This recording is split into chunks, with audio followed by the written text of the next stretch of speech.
لله كفى وسلام على عباده الذين اصطفى أما بعد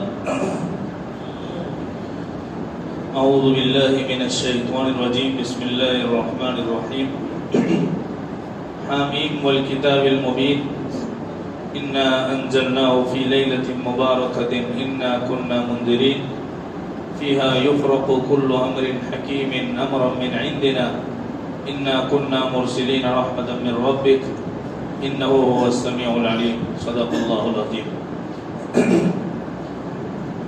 میرے عزیز و بھائیو، اللہ تبارک و تعالیٰ نے سال بھر میں کچھ دن ایسے رکھے ہیں جو بہت ہی مبارک ایام ہیں. ایسے ہی کچھ راتیں اللہ تعالیٰ نے مقرر فرمائی ہیں جو بہت ہی مبارک راتیں ہیں. ان راتوں کے اندر چاہے کوئی کتنا ہی بڑا گنہگار کیوں نہ ہو، چند لوگوں کے سوا اللہ تبارک و تعالیٰ ہر ایک کی بخشش فرما دیتے ہیں. کتنا ہی نافرمان کیوں نہ ہو، اللہ کی رحمت، قرآن کریم میں اللہ تعالیٰ نے فرمایا وَرَحْمَتِي وَسِعَتْ كُلَّ شَيْءٍ، میرے رحمت ہر چیز کو ڈھانپے ہوئے ہیں، ہر چیز کو وسیع ہے اللہ تعالیٰ کی رحمت.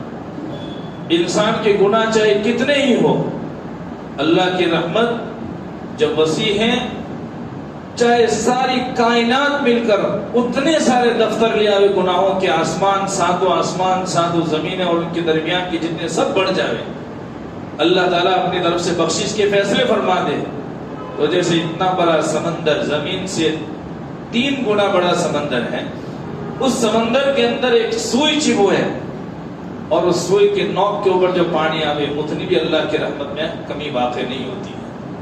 اللہ اتنی بڑی رحمتوں کے مالک ہے.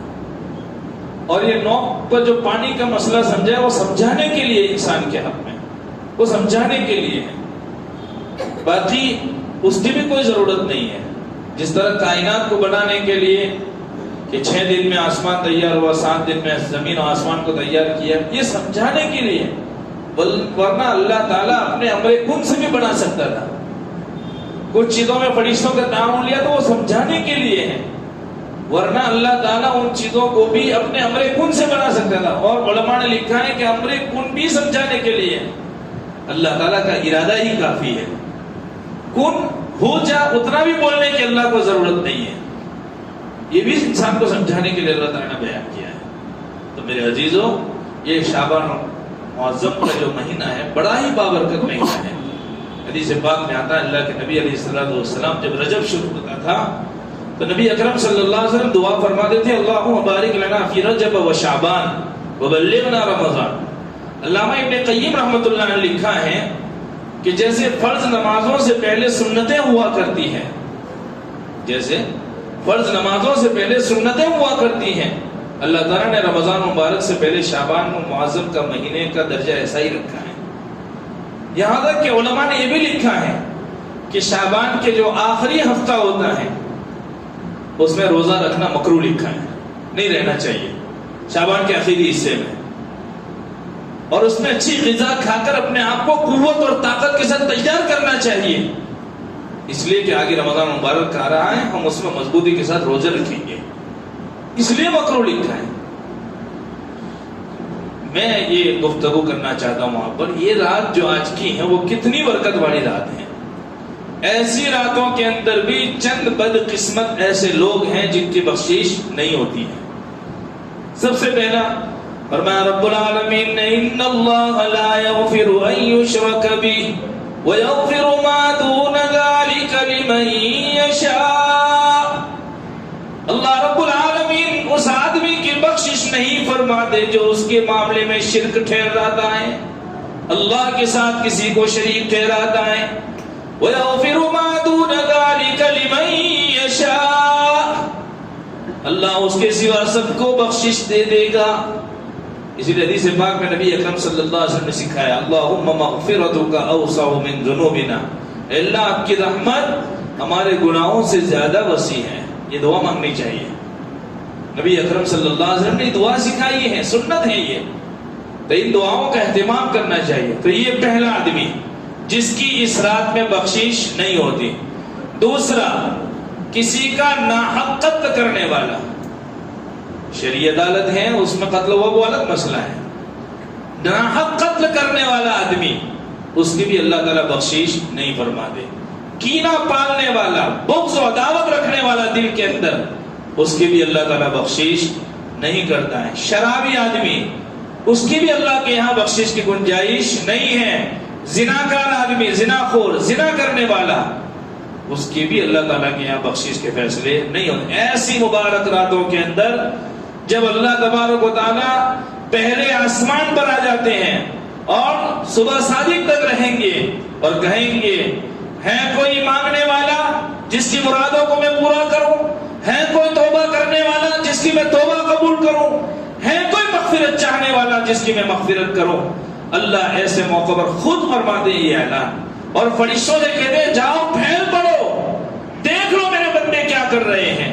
فرشتے گواہی دیتے ہیں کہ راتوں کے اندر تیری بندگی کرنے والے تیرے بندے پوری تن و من کے ساتھ، پوری جد و جہد کے ساتھ تیری بندگی میں لگے ہوئے ہیں، ایک آس اور امید کے ساتھ کہ آج اللہ کے دربار میں حاضری ہوئی ہے، آج ہمارا اللہ ہماری بخشش کر دے گا. اسی لیے تو سب آتے ہیں اللہ کے دربار میں. ہم آتے ہی اس لیے ہیں، اللہ تعالیٰ نمازوں کی ہمیں توفیق دیتے ہی اس لیے کہ بخشش کرنا چاہتے ہیں. حضرت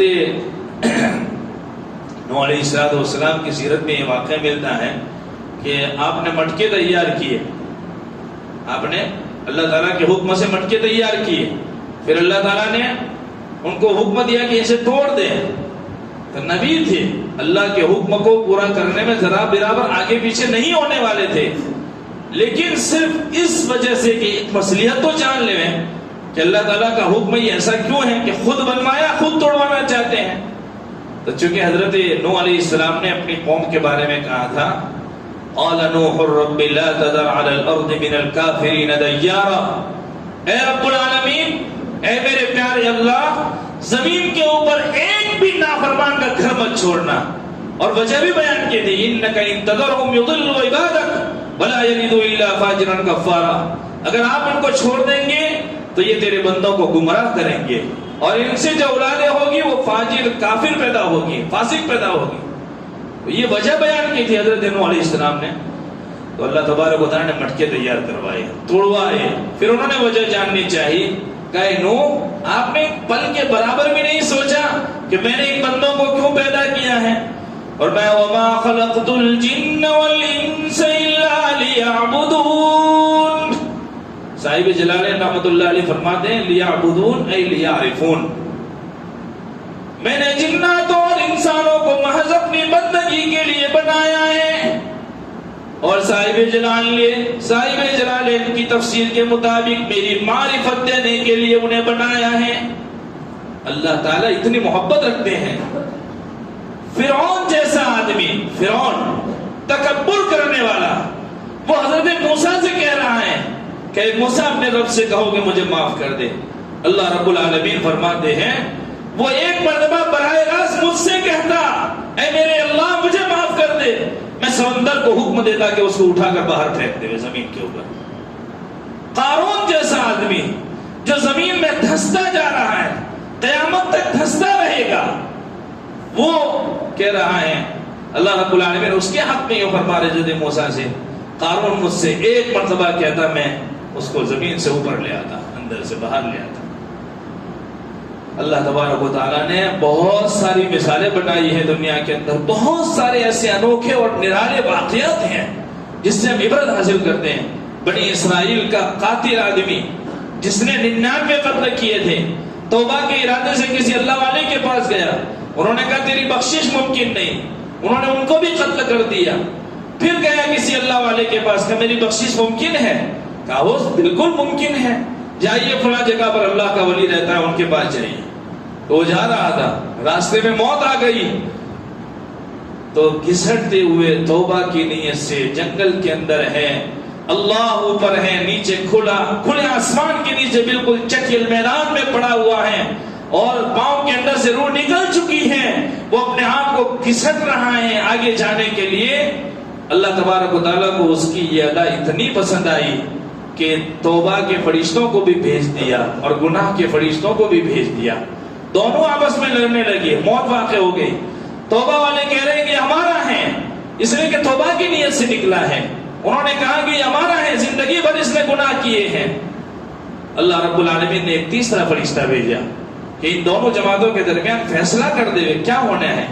زمین کو ناپ لو، جو زمین جتنی قریب ہے، گناہ والی زمین قریب ہے تو وہ گناہ والوں میں شمار ہوگا، توبہ کی زمین قریب ہے تو توبہ والوں میں شمار ہوگا۔ زمین ناپی گئی، ظاہر میں تو یوں لگ رہا تھا کہ گناہ کی زمین قریب ہے، وہ گناہ والوں میں جائے گا۔ اللہ تعالیٰ نے زمین کو حکم دیا، طی الارض کا واقعہ ہوا، اور وہ لمبائی جو تھی وہ سمٹ گئی، زمین ناپی گئی، اس کو توبہ والوں میں شمار کر لیا گیا۔ یہ اللہ کی رحمت ہے میرے عزیزو۔ اللہ تبارک و تعالیٰ کے سامنے آپ ہاتھ پھیلاؤ، زور زور سے چلا چلا کر دعائیں مانگو، لمبی لمبی رکعتیں کرو، اللہ کو اس کی کوئی ضرورت نہیں ہے۔ اللہ تبارک و تعالیٰ دل کے ارادوں پر فیصلے فرماتے ہیں۔ اللہ تعالیٰ کو بالکل نہیں چاہیے، اللہ تعالیٰ کہتے ہیں لن ینال اللہ لحومها ولا دماؤها ولکن ینالہ التقوی منکم۔ دل کی صفائی اللہ کو پہنچتی ہے، دلوں کے اندر جو ہوتا ہے وہ اللہ کو پہنچتا ہے۔ اس لیے ان راتوں کی قدر کیجئے، اس کو ضائع ہونے سے بچائیے، اپنے آپ کو مساجد میں لائیے، بندگی کیجئے۔ بہتر تو ہے گھروں میں کرنا چاہیے، گھروں کو بھی عبادتوں سے منور کرنا چاہیے۔ مسجد میں آ کر عبادت کرتے ہیں تو مسجد کا ماحول خراب نہیں ہونا چاہیے، بالکل سکون والی عبادت، وقار والی عبادت، اللہ کے گھر کا ادب و احترام ملحوظ ہو، ایسی عبادت ہونی چاہیے۔ ایسا نہ ہو کہ چند لوگ بیچارے عبادت کر رہے ہیں، چند نوجوان پیچھے موبائل لے کر بیٹھے ہیں اور ان کے شور کی وجہ سے ان کی عبادتوں میں خلل واقع ہو رہا ہے۔ اگر ان کی عبادتوں میں خلل واقع ہوا تو اس کے ذمہ دار وہ نوجوان ٹھہریں گے جو موبائلوں میں شور بکور کر رہے ہیں۔ اس لیے پہلے تو بالکل آج کی رات موبائل نہ پکڑیں، یہ میری آپ حضرات سے درخواست ہے، بالکل بند کر دیں۔ خواہ لغویات میں مشغول ہونا ہوتا ہے، اس میں واٹس ایپ کھولیں گے، دوسرے کو ہائے ہیلو تو ہے سب، اور وہی ساری چیزیں پتہ نہیں کیا لغویات میں مشغول ہو جاتے ہیں اور وقت ضائع ہو جاتا ہے۔ یہ قیمتی رات ہے، اس کا سیکنڈ بھی ہمارا برباد نہیں ہونا چاہیے۔ اس کی قدر یہ ہے کہ صبح صادق تک اللہ کو منا لیں، آج سے اپنی زندگی کا فیصلہ کر دیں کہ اپنی زندگیوں کے اندر یہ فیصلہ کر لیں کہ بس آج سے ہماری زندگیوں کا رخ چینج ہونے والا ہے، بدلنے والا ہے۔ کریں گے انشاءاللہ تو ان چیزوں کا خوب اہتمام کریں کہ عبادتوں کے ساتھ اس رات کو سجائیں۔ عبادتیں کیا کرنی ہے؟ مختلف عبادتیں کریں، کوئی ضروری نہیں ہے کہ صلاۃ التسبیح ہی پڑھنی ہے، یہ بھی ضروری نہیں ہے کہ نماز، بہتر تو یہ ہے کہ جو قضائے عمری ہیں، فرض نمازوں کی جو جس کا حساب ہونے والا ہے اللہ کے دربار میں، اس کو پورا کر لیں۔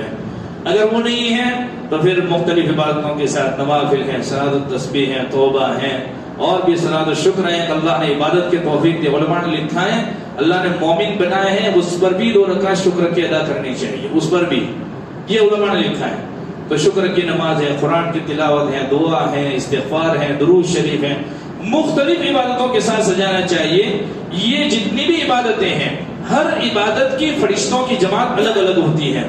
جتنے بھی رجسٹر صبح اللہ کے دربار میں پہنچیں گے، اللہ تعالیٰ کے یہاں درود والوں میں آپ کا نام، تلاوت والوں میں آپ کا نام، دعا والوں میں آپ کا نام، استغفار والی جماعت میں آپ کا نام، اللہ سے مدد چاہنے والوں میں آپ کا نام، صلاۃ التسبیح پڑھنے والوں میں، قضائے عمری کرنے والوں میں، سب جگہ آپ کا نام۔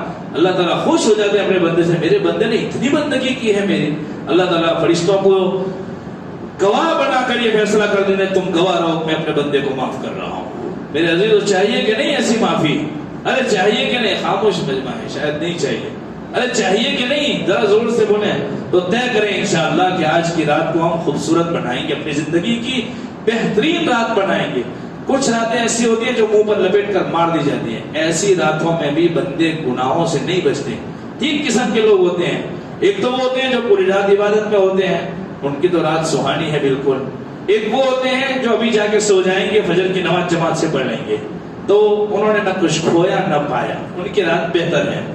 اس میں یہ بھی آتا ہے کہ جس نے عشاء کی نماز جماعت سے پڑھ لی، فجر کی نماز جماعت سے پڑھ لی، اس کو پوری رات عبادت کا ثواب مل جائے گا، یہ بھی ہے۔ تو بہرحال، اور ایک وہ ہوتے ہیں جو نہ عبادت کرتے ہیں بلکہ اللہ کی نافرمانی کرتے ہیں، بغاوت کرتے ہیں، اللہ کی زمین میں فساد مچاتے ہیں، ایسی راتوں کے اندر بھی، تو وہ سب سے بیکار لوگ ہیں۔ ایسے لوگ اللہ کی مغفرت میں نہیں آ سکتے۔ اس لیے اچھے بندے بننے کی کوشش کریں، اچھی رات بنانے کی کوشش کریں۔ اللہ ہمیں عمل کی توفیق عطا فرمائے۔